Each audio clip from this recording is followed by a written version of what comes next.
Continuando aqui, nosso quarto dia de aula, segundo bloco. Eu peço até desculpa aos irmãos. Minha esposa pegou um acidente na estrada e, em virtude disso, ela ficou um pouco aflita. A estrada está fechada e eu precisei ajudá-la. Então, vamos lá. Obrigado, viu, pastor Johnny, inclusive, pela ajuda aí que o senhor nos deu. Imagina. Então, continuando, irmãos, falando aqui dessas obras, olha, todas essas obras, quando nós abrimos elas vão ter algo bem parecido. Prefácio, introdução, a inspiração do Antigo Testamento. Aí vem uma introdução geral. No caso do livro do Arte Júnior, vem uma introdução geral. Os manuscritos hebraicos e as versões antigas, a baixa crítica do Antigo Testamento, aqui ele gasta um capítulo explicando sobre essa questão da crítica, o cânone do Antigo Testamento. E aí, logo na sequência, eles já vão para os livros bíblicos. O panorama do Antigo Testamento, olha que interessante, irmãos. Ele tem uma abordagem um pouquinho mais longa. Por que eu estou fazendo esse comentário, irmãos? Porque tudo que vocês puderem, depois, principalmente dependendo do interesse do irmão, fica aqui uma sugestão. Tudo que vocês puderem estudar e aprender sobre essa fase da história das civilizações, isso vai agregar muito para que a gente compreenda um pouco melhor o quê? Os impérios antigos, compreenda melhor o período patriarcal e a própria história do Velho Testamento. Porque vocês têm que lembrar, irmãos, que nós estamos distantes de tudo isso há séculos, para não dizer milênios. Então, há um abismo cultural muito grande. A nossa cultura contemporânea é muito diferente daquelas culturas. O nosso conhecimento é muito diferente. O acesso que nós temos com o mundo é muito diferente. Todo o processo de evolução se dava quando um país, em especial, ele tinha o conhecimento, ele tinha a cultura, ele tinha progresso. Mas se ele não tinha esses valores, aquela civilização ou aquelas gerações eram mais rudimentares, eram mais bárbaras, eram menos civilizadas. E, ao mesmo tempo, o conhecimento levava ao quê? Levava ao desenvolvimento social, que levava à riqueza, a uma economia, a uma expansão, a tecnologias dos seus dias. E tudo isso é muito importante. Então, quando a gente começa a compreender um pouco melhor como tudo se deu, os nomes que eles tiveram, os momentos históricos e os momentos de domínios daqueles impérios, como que eles faziam, isso tudo vai trazer mais luz para nós, para a gente entender melhor o Antigo Testamento. E aqui no panorama do Antigo Testamento, por exemplo, do Hill e do Walton, você nota que eles dedicam pelo menos 50 páginas do livro explicando um pouco isso, explicando a abordagem do Antigo Testamento e explicando também a geografia do Antigo Testamento, além dos mapas. Então é muito interessante porque quando a gente começa a olhar nesse prisma a abordagem, a questão geográfica, a questão das alianças, a questão, por exemplo, de como que eles viviam nas suas geografias, as suas dificuldades, os seus conhecimentos, a maneira em que eles, como que eles comercializavam. Então, tudo isso é muito significativo e isso vai trazendo para nós uma ideia dos dilemas daqueles povos e de como eles, principalmente se tratando dos patriarcas, passaram. E então há uma importância quando a gente resgata essa história, essa geografia, essa cultura, porque isso vai trazer para a gente bastante conhecimento. Então, eu quis gastar esse tempo com vocês até agora, porque são histórias reais, são levantamentos arqueológicos, dados históricos, culturais, geográficos, que vão enriquecer muito o que é o nosso conhecimento do Velho Testamento. Tá bom? Como a irmã Cleusa falou há pouco sobre o vídeo do Ribeiro. Nós temos muitas informações e temos assim um acervo, graças a Deus, muito bom. por isso que vocês que estão aqui fazendo o curso médio, que é médio bacharel, né, pode ver que a nossa grade é a grade para o médio e a grade para o bacharel. Quando a gente fundamenta vocês com bons professores, com boas literaturas, nós não vamos, por exemplo, correr o risco de desprestigiar a história do povo de Deus e muito menos a Bíblia. Pelo contrário, a gente vai valorizar, a gente vai resgatar e a gente vai ver que é o seguinte, tudo que nós acreditamos e em tudo que estamos fundamentados tem um significado muito lindo e tem uma história muito linda. E mesmo que outras culturas contem também versões parecidas, a versão bíblica, ela não é menor do que aquelas. Por exemplo, a professora Márcia, ela fala uma coisa muito interessante sobre essa questão das narrativas e dos mitos e desses períodos antigos. Quando alguns historiadores estão escrevendo, eles dizem o seguinte, por exemplo, vamos supor, eles pegam a história de um povo, eles dizem assim, a história desse povo valida a Bíblia. E ela faz uma crítica sobre isso, dizendo, ora, não é que ela valida a Bíblia. A Bíblia não precisa ser validada. A Bíblia também valida essas histórias. Por que as outras? Porque muitos professores universitários e escritores vão dizer que tal história hitita, tal história babilônica valida a Bíblia, como se a Bíblia não tivesse por si só a sua validade. Na realidade, uma outra literatura, a história de um outro povo, ela deve ser considerada, sim, como as escrituras devem ser consideradas.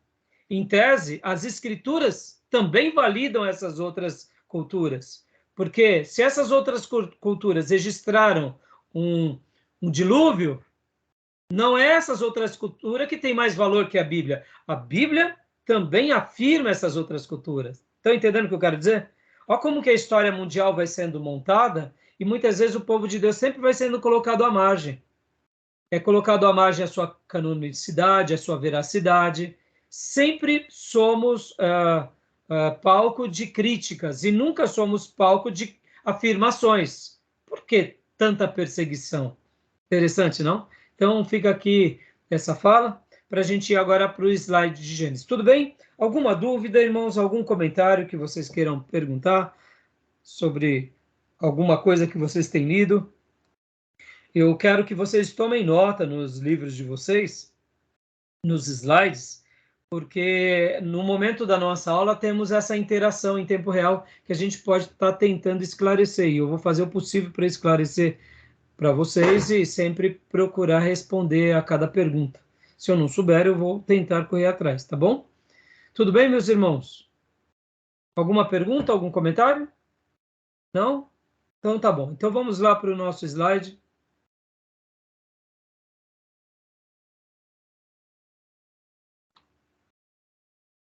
Vamos lá.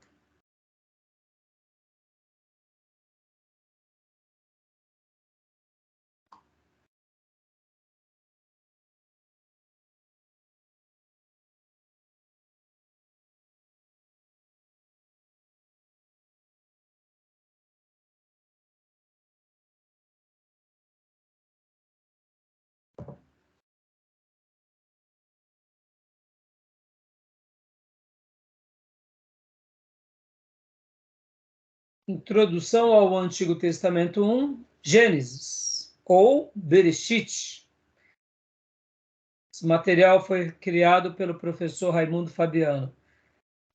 Gênesis, ou Bereshit, princípio, início ou no princípio.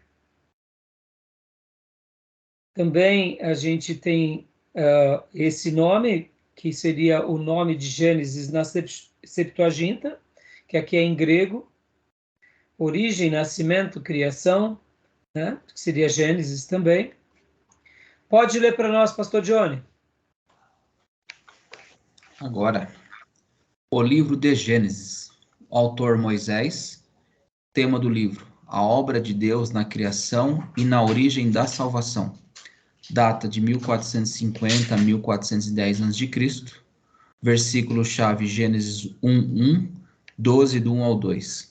Frase-chave, né? Começos e origens. Ótimo. Olha que interessante, né? Quando nós pensamos em Abraão, nós dizemos que Abraão ele era um eremita ou um beduíno. O que vocês acham dessa afirmação que geralmente ouvimos?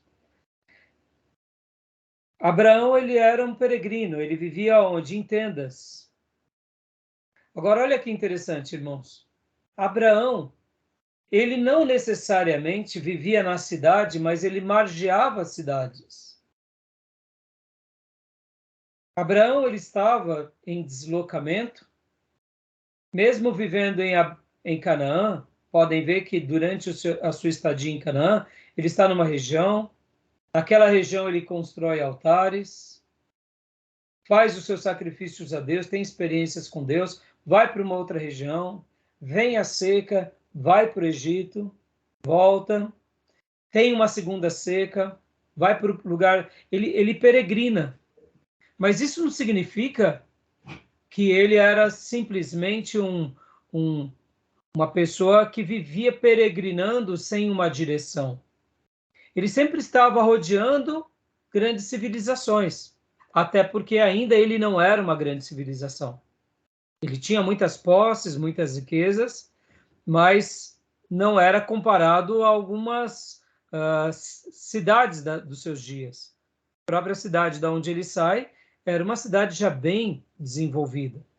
O Egito, podem ver que ele vai buscar abrigo no Egito. O Egito já era uma cidade bem desenvolvida. Assim como as culturas antigas, elas sempre iam habitar próximos aos rios, no caso de Abraão, ele também tinha um costume que era o quê?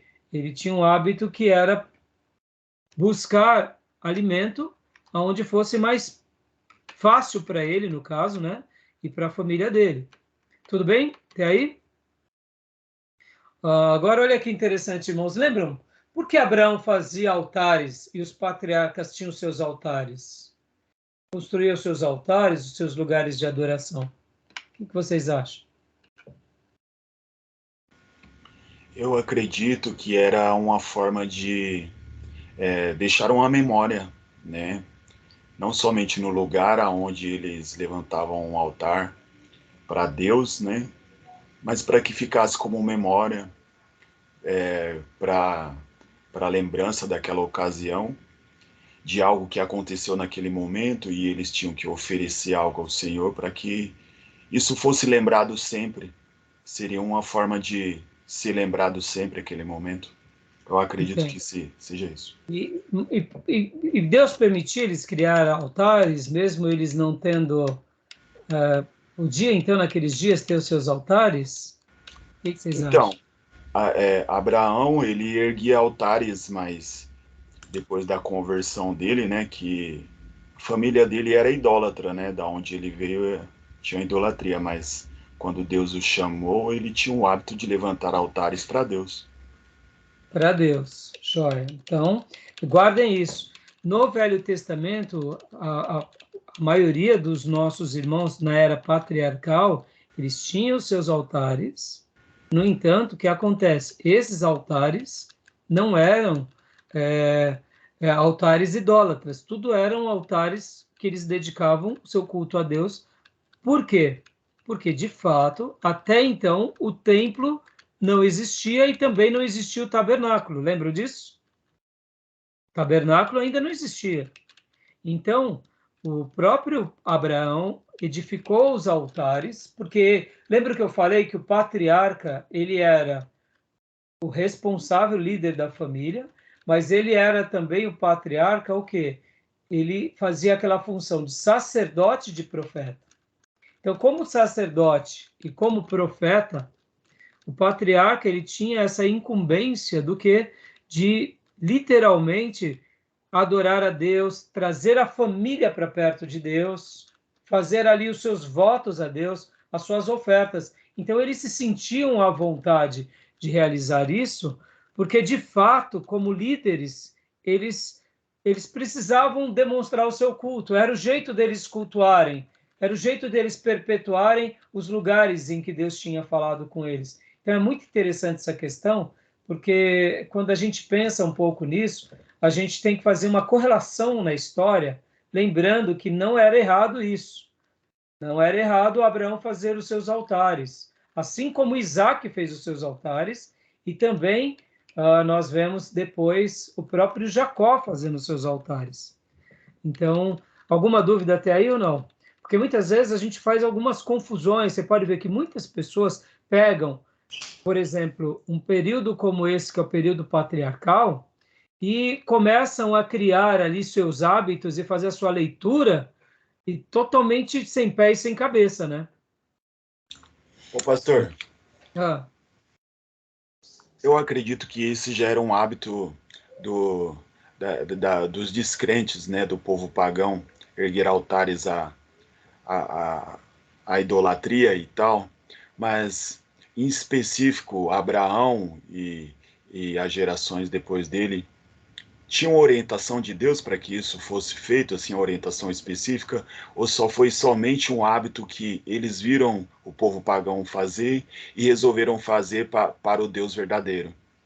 então, na realidade, quando vocês tiverem aquela matéria de missões que vamos ter em breve, vocês vão notar que na matéria de missões, no livro-texto que nós vamos estudar, se Deus permitir, talvez eu possa até mudar até lá, mas você vai ver que Deus se revela às pessoas. Deus se revela a essas nações. Essas nações, muitas vezes, se desvirtuam do caminho, mas tudo começa desde o princípio, irmão Gil e demais irmãos, Deus se revelando para cada um desses povos. A maneira em que Deus se revela é mostrando mais ou menos aquilo que nós conhecemos do Gênesis. Lembra quando, por exemplo, Noé dedica a Deus ali o seu melhor sacrifício, depois ainda de ter passado o dilúvio? Inclusive, depois ele até planta uma videira e acaba tendo aquele incidente com seus filhos. Você pode ver que em todo o período da história em que Deus se revela, ele sempre vai mostrando o caminho. Olha, para vocês me adorarem, para vocês me servirem, vocês têm que também fazerem sacrifício. O que acontece é que o povo vai se desviando e vai criando seus altares. Então, quando Abraão vai fazer os seus altares, na realidade, ele não está imitando o povo. Ele está simplesmente retornando ao início, que é a adoração ao único Deus, entendeu, Gil? Muda um pouco a perspectiva, né? A impressão que dá é que Abraão imita as culturas pagãs, mas na realidade não. Abraão está se desviando do erro, está voltando às suas origens. Entendi. Entendeu? Ficou Isso claro. vai ficar muito mais claro quando a gente estudar missões, mas em tese é isso. Abraão, então, agora, ao invés de adorar aos ídolos, vai adorar ao Deus Todo-Poderoso. E o altar, na realidade, ou o sacrifício, já era uma revelação de Deus ao homem desde o Gênesis. Assim que o homem peca, ele faz para si roupas para cobrir com folhas de figueira, com vergonha de Deus por causa da sua nudez. Lendo o texto de Gênesis, nós notamos que, logo na sequência, o Senhor os veste com peles de animais.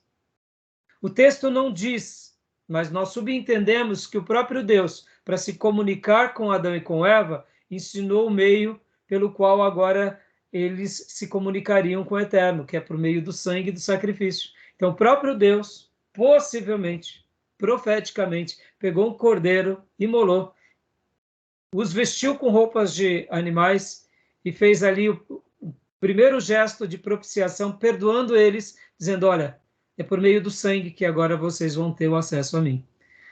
Isso já lá no Gênesis. Então, Deus, quando ele se revela para a história da humanidade, lá na geração antes do dilúvio, ele está se revelando, o povo que se desvia. Nos dias de Abraão, a mesma coisa. O povo se desviou, o próprio Abraão, possivelmente, ou ele já tinha ouvido falar do Deus invisível, do Deus eterno, ou ele, de repente, ouviu pela primeira vez no meio de muitos deuses e abandonou tudo. Como foi, nós não sabemos. Uma coisa é fato, ele volta-se para o eterno. E aí ele cria os altares. Todos os patriarcas fazem altares. Então, os altares não eram pecado, porque era um gesto deles adorarem ao único e verdadeiro Deus. E era a marca de que o Eterno se comunicou a eles. Podem ver que o altar de cada um deles é um memorial.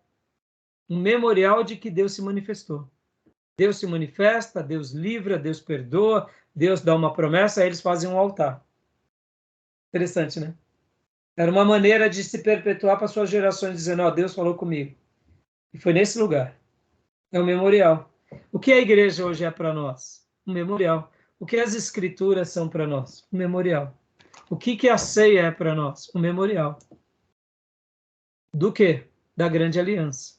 Ao poder dos memoriais. E em cada momento Deus vai se revelando de uma forma na cultura para aquele povo.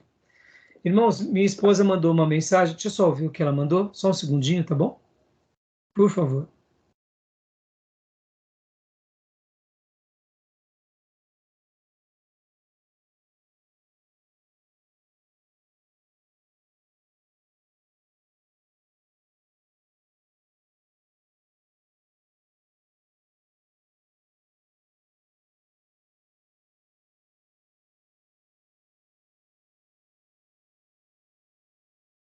Tudo certo, tá? Tô passando em frente ao shopping Itaquá e tô indo pra casa. Beijo. Deu tudo certo, irmãos. Obrigada pela ajuda e também agradece o pessoal aí que ajudou. Ela está agradecendo, pastor. Obrigado. Obrigada mesmo. Que bom, foi tudo bem. Joia. Então, voltando, irmãos. Tudo bem até aí, meus irmãos? Olha que interessante, irmãos. Agora, imagine ó, como é importante a gente conhecer as Escrituras, os momentos da revelação, cada estágio. Porque, irmãos, e aí? Vamos ter o nosso altar? Está entendendo? Vamos construir o nosso altar, vamos imolar os nossos sacrifícios. Vocês percebem como se nós não tomarmos cuidado, a gente acaba passando por cima de um período da revelação. Podem ver que depois que Deus dá a aliança do Sinai para o povo de Deus, e Deus revela o tabernáculo, mesmo depois do tabernáculo, olha que interessante, ainda era um pouco hábito algumas pessoas fazerem alguns sacrifícios fora do lugar do tabernáculo. Lembram disso ou não? Vocês se lembram de algum acontecimento em que, por exemplo, algum profeta faz alguma oferta a Deus? Ou algum juiz? O próprio Saul, né? Exatamente. Mas quem deveria ter feito o sacrifício? Samuel. Samuel fazia os sacrifícios? Fazia. Era necessariamente lá em Siló, onde estava o tabernáculo? Não. Não. O livro dos Juízes. Alguns servos de Deus fizeram sacrifícios, eram em altares. Perceba que até mesmo quando já tinha o tabernáculo, em alguns episódios, principalmente os profetas, faziam algum sacrifício. Depois, com a construção do templo, olha que interessante, o sacrifício ficou exclusivamente aonde? No próprio templo, né? Já não teve mais lugares para se construir altares. Quem construiu altares depois do templo cometeu um quê? Uma abominação. Lembra quem foi o primeiro que fez altares depois do templo? Não. Não, O vou próprio refrescar a Saul. memória de vocês. Hã? Não foi o próprio Saul? Então, não. Depois do templo. Saul é Depois antes, do né? templo. Depois do templo não teve a divisão do reino? Jeroboão e Roboão? Sim, O Jeroboão. que Jeroboão fez? Construiu um altar em Dan e outro em Betel. Construiu no Reino do Norte. Para quê? Para que o povo não fosse ao templo. E aí o que o profeta, que também tinha profetizado para ele que ele seria o rei, o profeta disse para ele, porque você fez algo abominável, Deus também está te destituindo. A você e a todos os seus descendentes. E apenas um dos seus filhos, porque não pecou contra mim, vai ter uma morte normal, mas todos os demais não. E Deus extirpa a linhagem de Jeroboão.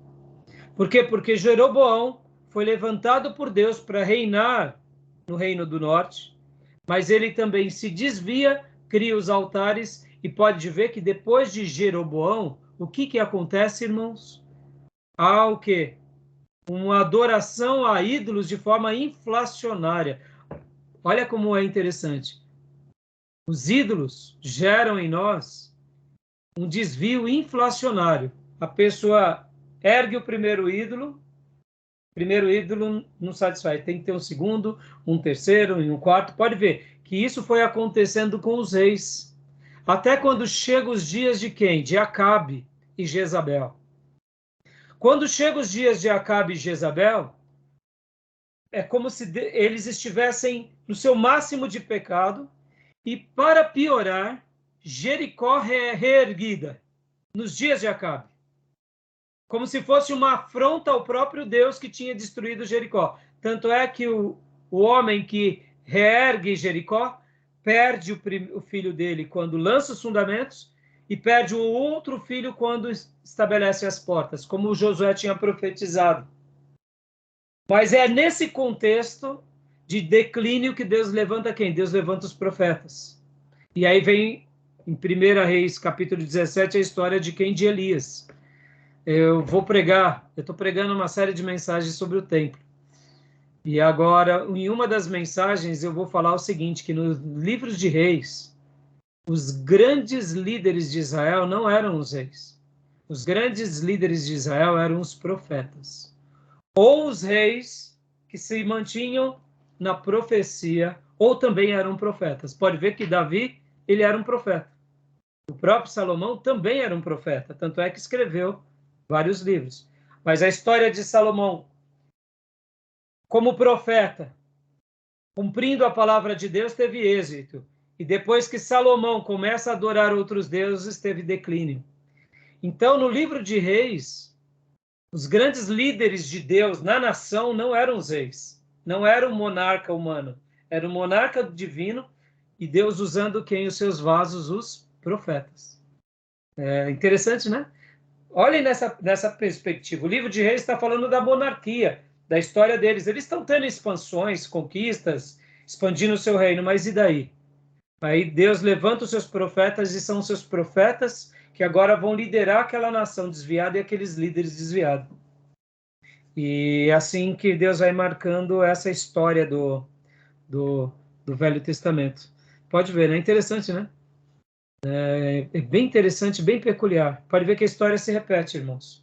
Então, tudo bem até aí, irmãos? Então, esses cortes é muito importante a gente fazer para a gente não ter uma interpretação doentia, uma interpretação errada, para a gente ter uma interpretação bem correta de cada ponto, de cada momento, tá bom?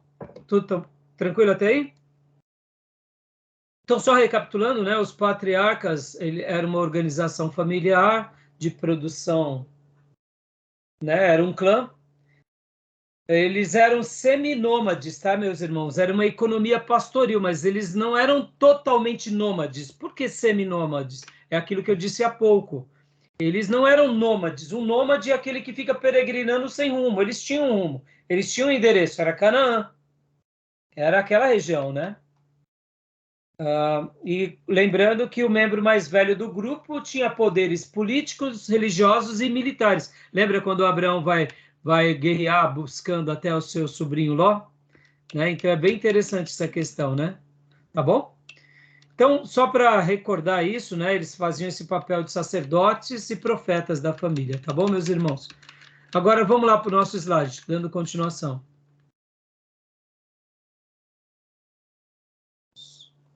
Aqui.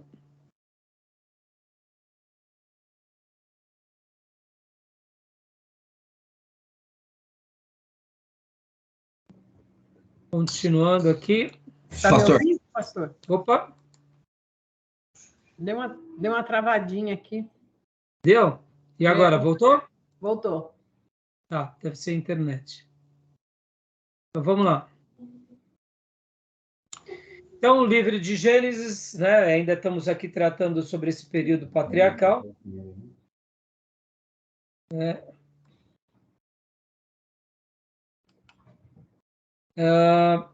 Então, a data, né, possivelmente é essa, 1450 e 1410.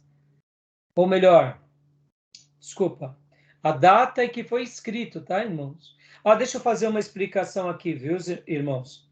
Entre os grandes eruditos, quando foi escrito o livro de Gênesis, vocês vão ver algumas variações, tá?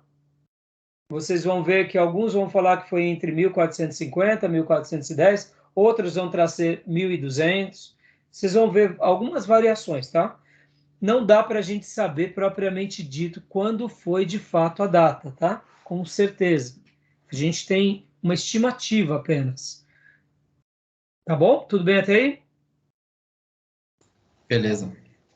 Vamos lá. Agora vamos falar sobre os principais assuntos, né, e eventos do livro.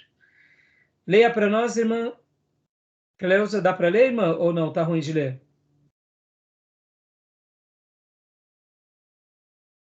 Irmã Cleusa? Eu não estou enxergando, por acaso carregou aí para os irmãos? Agora voltou. Vocês estão Então, enxergando? Eu estou. é porque minha internet está muito ruim, não Bom, carregou. se eu errar em alguma coisa, aí o pastor me ajuda, porque às vezes Tá bom. as letras. Tá ótimo. O livro de Gênesis. Principais eventos. Primeiro, a criação, capítulo 1 e 2. Segundo, a queda, capítulo 3. Terceiro, a primeira civilização, capítulo 4. O quarto, o dilúvio, capítulo 5, 9. O quinto, a dispensação das nações, capítulo 10 e 11. Dispersão. Dispersão? Dispersão, Isso. Tem problema. Sexto, Sim. Abraão. Abraão 12, 25. Jacó, pastor? Isso, Jacó. Jacó. Capítulo 25 e 35. E o outro não dá para me ver direito. José, capítulos José, 37 ao capítulo 50. 37 e 50.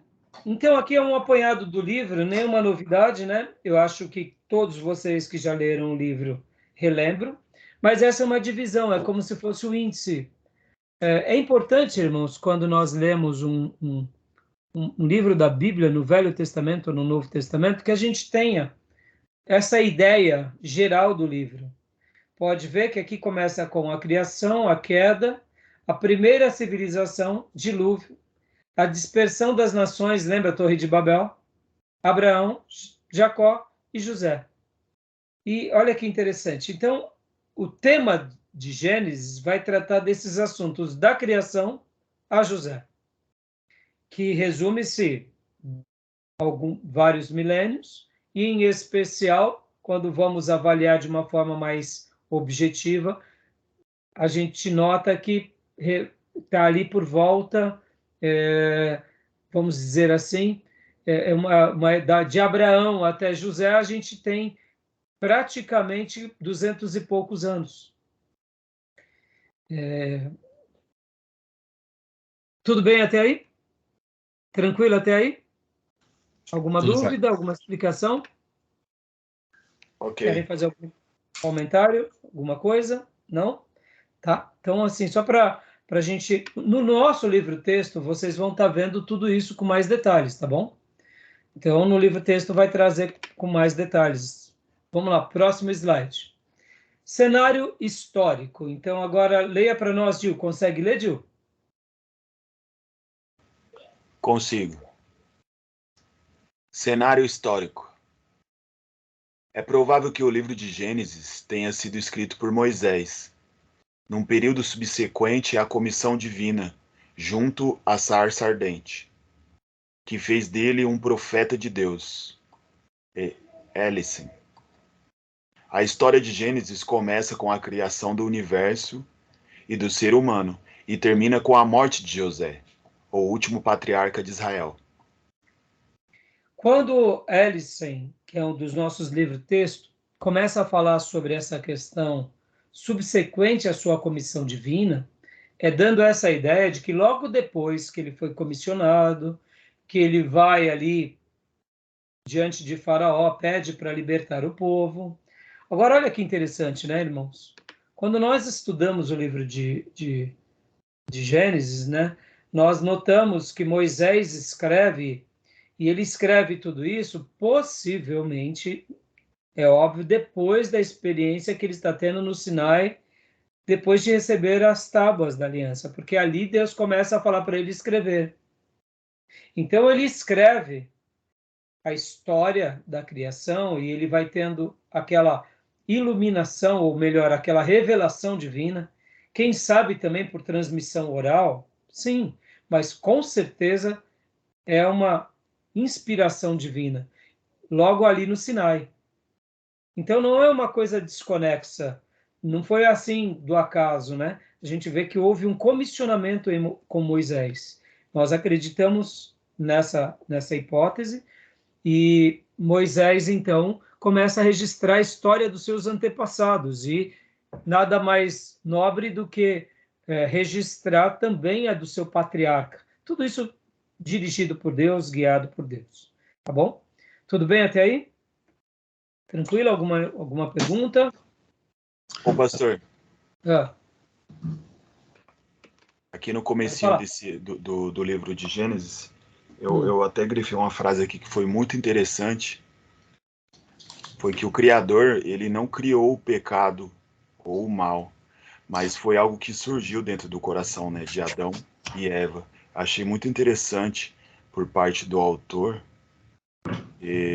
essa iluminação, essa sensibilidade. joia. Porque, na realidade, né, Gil, nós vamos aprender que esse é um debate teológico. Quem cria o mal? Eu Um já ouvi debate bastante coisa teológico, sobre né? isso. Muitas vezes as pessoas distorcem esse pensamento, né?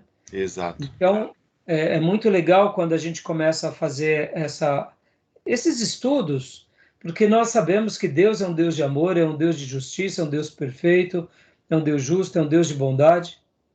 E, na realidade, o mal nada mais é do que a ausência de Deus. E o pecado nada mais é do que o distanciamento de Deus, né? É como alguém já disse e fez a seguinte pergunta. Eu me lembro nos dias de seminário, enquanto debatíamos sobre o texto de Isaías, que Deus criou o mal. Na realidade, ele criou o mal porque, quando ele cria tudo, ele cria o bem, ele cria o mal, mas não que nele haja maldade. Mas o que é o mal em si? É a ausência do bem. Por exemplo, é como se eu falasse para vocês o seguinte: aí onde vocês estão, tem trevas? Aí, de forma literal, tem escuridão? Aí, se você também me fizesse essa pergunta, Pastor Raia, a escuridão está aí onde o senhor está, nessa sala? Na realidade, ela não está ainda. Basta eu desligar as luzes. No momento em que eu desligo a luz, ou as luzes, vocês notarão que a escuridão apareceu. Então, a escuridão, ela é impotencial. Ela só vai se manifestar na ausência de. Não é? Então, aqui é um ambiente de luz. Onde os irmãos estão é um ambiente de luz. A escuridão está aí? Impotencialmente está. Enquanto a luz, ela não reina. Mas no momento que nós tiramos a luz, né, que nós apagamos as luzes, a escuridão aparece. Interessante, né, irmãos? Pastor Gil, sua imagem está congelada, mas está aí, né? Johnny? Estou aqui, pastor. Eu queria até aproveitar o gancho. Deixa eu só ilustrar de forma vívida. Só aí. Né? Então, impotencialmente, a escuridão está enquanto não há luz. No momento que há luz, ela é dissipada. Então, o mal, ele existe? Ele existe de forma impotencial. Enquanto há o bem, ele não atua. Mas na hora que você tira o bem, o mal aparece.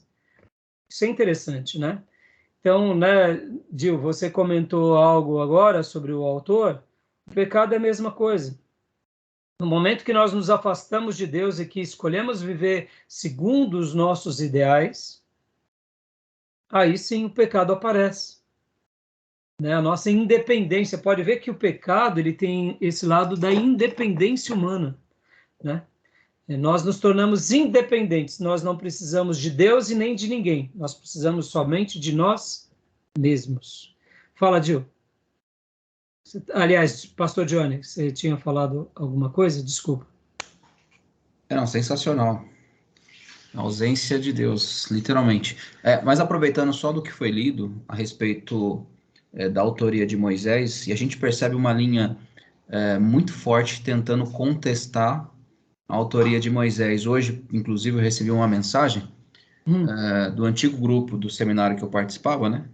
E aí é um professor, me parece que ele é bem conhecido aí nas mídias, questionando, obviamente, a autoria de Moisés, e aí ele defende lá que Moisés não é um escritor, é um dos, né? E aí ele coloca que são 5 os escritores, e aí questiona, mas por que você contesta, inclusive, aquilo que o próprio Jesus chegou a mencionar? Quando Jesus faz menção do livro da lei, fazendo menção do Pentateuco, ele coloca como Moisés o autor. E aí ele fala, se eu disser para vocês que nem Moisés existiu, vocês vão acreditar em mim? Assim, beira ao absurdo, né? Porque não é o fato apenas de contestar. Criticam e ele veementemente ainda diz que Moisés é apenas um personagem criado para ilustrar algo que foi colocado aí para o povo judeu e, consequentemente, para os cristãos. Então, ou seja, há uma linha, infelizmente, que beira ao ridículo, ao ponto de contestar, e uma vez que contesta a autoria de Moisés, coloca em xeque, inclusive, a própria divindade de Cristo, né? Porque, no final das contas, vai chegar nesse ponto também. Exatamente. Você vê que interessante, Pastor Johnny, isso é apenas com as escrituras. Isso você não vê, como o pastor Ribeiro mencionou na aula, esse questionamento com Aristóteles, com Sócrates, com nenhuma outra... a gente não vê esse ímpeto contra os pensadores do passado, porque se isso acontece com Moisés e com as escrituras, como eu disse nas aulas anteriores, deveria existir também com as outras faculdades, né? Mas não, isso é dirigido com as escrituras. E eu lamento que muitas vezes tenhamos um teólogo protestante que frequente as nossas igrejas e que estão se enveredando para esse caminho. Eu acho que eles estão fazendo um desserviço mais, em nome da academia, né? Faz parte. Mas eu não vejo isso como algo... Eu não diria... Aqui não é só abordando a questão da espiritualidade, é a questão do bom senso, né? Mas cada um segue a sua vida e a sua linha, né? Tá bom? Então vamos continuar, meus irmãos. Tudo bem até aí, meus irmãos? Beleza. Tranquilo? Vamos lá, então. Cenário religioso. Leia para nós, pastor Dione. Vamos lá. Cenário religioso. 1. Antes do dilúvio, o monoteísmo era a religião que predominava quase que universalmente. Foi a partir da construção da Torre de Babel que surgiu o desprezo e a rebelião contra os padrões divinos. Deixa eu dar uma pausa aqui. Guardem isso, monoteísmo não era uma opção a mais. Quando nós estudamos a arqueologia, vocês vão ver que o monoteísmo era uma prática praticamente que comum nos povos antigos. Depois que o politeísmo ganha forma e força e se mantém. Mas num primeiro momento, quando nós vamos às suas origens, nós notamos que todos os povos, e mesmo depois da sua separação, eles adoravam o único e verdadeiro Deus, o Criador do céu e da terra. Isso vocês vão estar estudando um pouco mais para frente. É claro, irmãos, que na história mundial, na história universal, depois as outras nações, elas vão ter as suas ramificações, vão criar os seus deuses, e ali, em cima dessa cultura, eles vão dizer que já era um mundo de deuses. Mas aí é o que nós entendemos como uma recriação a partir de. Entendeu? É o que nós acreditamos, tá bom? Tudo bem até aí? Pastor, Querem fazer algum comentário? Pode falar. eu gostaria de fazer uma pergunta, na verdade. O fato de sabermos que antes de Babel criam-se apenas um único Deus, o nosso Senhor, Mas assim, lendo as escrituras, a gente vê, por exemplo, em Gênesis, no nascimento de Sete, que ali começou-se a invocar o nome do Senhor. O que sugere que antes disso não se tinha, né, essa relação, esse trato com o próprio Deus. Então isso, obviamente, depois da queda, eles, sei lá, tô lançando especulando, informações. né? Uhum. Não, mas não está errado sua especulação, porque na geração antediluviana, lembra que o próprio Deus falou? Que o meu espírito não estará para sempre com o homem. Por quê? Porque eles estavam agora como? Totalmente desviados. Uhum. Então, nós, quando eu falo assim nas origens, eu estou remontando aqui, mas isso não significa, pastor Johnny, que, por exemplo, na geração antes do dilúvio, eles se mantiveram. Pode ver que o próprio Caim, sentenciado por Deus, ele vai criar cidades. Ali a gente vê Nimrod, a gente vê as civilizações crescendo, se tornando poderosas. Então a gente vê que os homens, eles se desviam e ali possivelmente já começaram não só o culto a si mesmos, mas também a outros deuses, possivelmente. Pode ver que Deus, quando ele fala com Noé, ele dá uma ideia de que o meu espírito não vai ficar habitando com esses homens. Pode ver que há uma dupla interpretação daquele texto. O meu espírito não vai ficar mais vivendo com esses homens pecadores, por isso que eu vou destruí-los. Dando uma ideia de sentença, de castigo, e aqueles 120 anos é onde entra a ideia dupla. Alguns vão fazer uma interpretação dizendo que Deus estava dizendo assim, a partir de agora, já que o ser humano ele é tão pecador que ele vive 900 anos e vive no pecado, eu não vou permitir mais com que eles vivam 900 anos. Eu darei no máximo 120. Outros vão dizer que quando Deus fala isso para Moisés é porque Deus estava dizendo, daqui a 120 anos eu vou castigá-los. Então, é um debate também teológico sobre essa interpretação. Não vem tanto ao mérito agora. No entanto, o que eu quero falar, ali a gente vê que o homem já estava em pecado e possivelmente já estava, como o próprio Novo Testamento diz, Jesus diz, vivendo a sua vida em função de si e não mais de Deus, como foi Caim, que mata seu irmão e ao invés de se arrepender, edifica e constrói uma cidade, demonstrando o seguinte, agora eu não preciso mais de Deus, eu e os meus, nós somos autossuficientes. Então isso é muito interessante. Então assim, aí vem o dilúvio, vem a recriação, e mesmo depois da recriação, o que acontece logo na sequência? Torre de Babel, mais uma vez.